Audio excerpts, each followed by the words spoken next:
नमस्कार, आपलं स्वागत आहे नवीन व्हिडिओमध्ये। तर आज आपण बनवणार आहोत साबुदाणा आणि बटाटा चकली।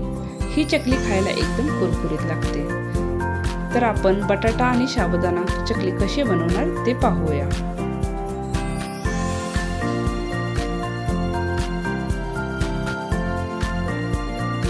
मी इथे अर्धा किलो साबुदाणा आणि 2 किलो बटाटे घेतले आहे। साबुदाणा निवडून आपल्याला स्वच्छ धुवून घ्यायचा आहे।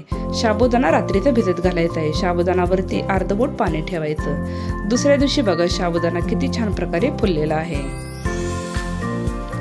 मी 2 किलो बटाटे स्वच्छ धुवून घेतले आहेत। आपण आता हे बटाटे शिजवून घेऊया। बटाटे जास्त शिजवायचे नाहीत। साबुदाणा बघा किती सुटसुटीत आहे। मी एका पातेल्यात 1.5 ग्लास पाणी घेणार आहे। जास्त पाण्याचा वापर नाही करायचा।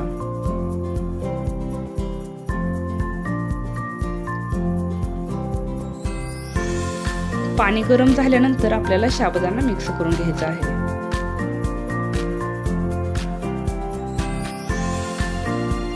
हा साबुदाणा आपल्याला मंद आचेवर शिजवून घ्यायचा आहे।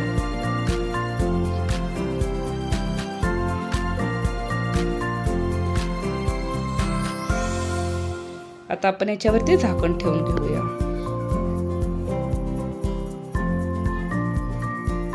तोपर्यंत बटाटेही शिजले आहेत।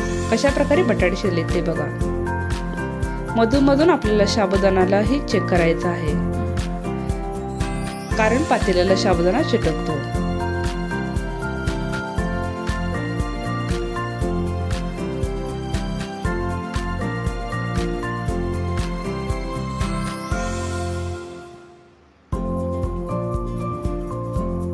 मी बटाट्याची साल काढून घेतलेली आहे। बटाटा थंड झाल्यानंतर आपल्याला बटाटा खिसून घ्यायचा आहे।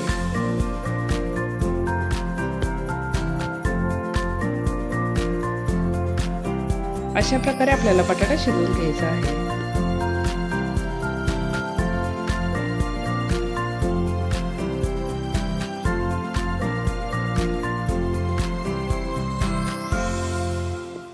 मधून मधून आपल्याला साबुदाणाही चेक करायचा आहे।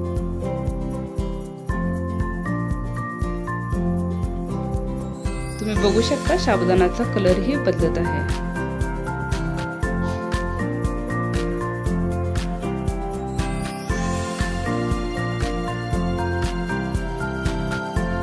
बटाटाही किसून झालेला आहे। आता आपण याच्यामध्ये चवीनुसार मीठ घालून घ्यायचं आहे।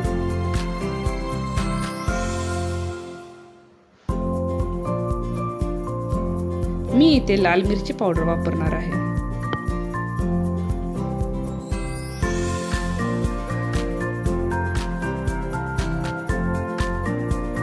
साबुदाणाही शिजलेला आहे।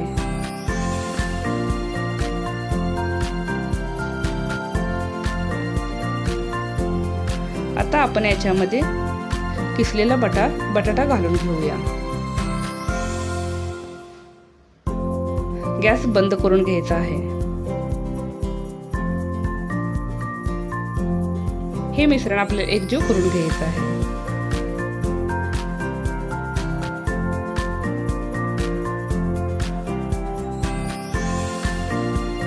चांगले मिक्स करून घ्यायचं आहे।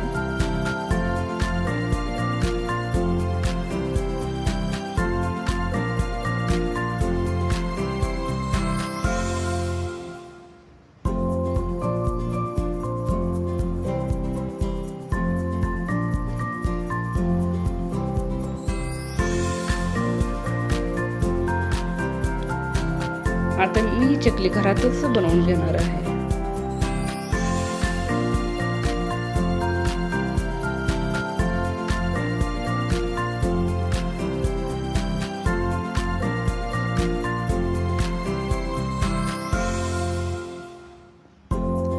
मी 1 दिवस घरात चकली ही सुकवून घेणार आहे आणि उन्हामध्ये 2-3 दिवस सुकवणार आहे।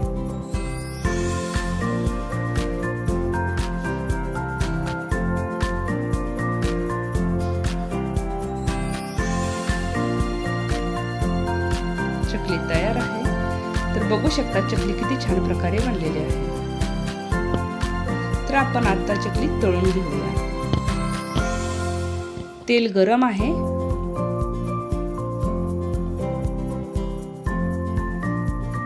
बघा किती छान प्रकारे चकली फुलत आहे.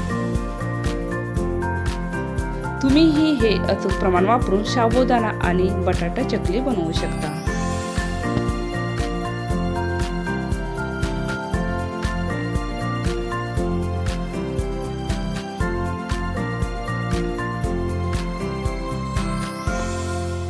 मला तर खूप आवडते ही चकली खायला.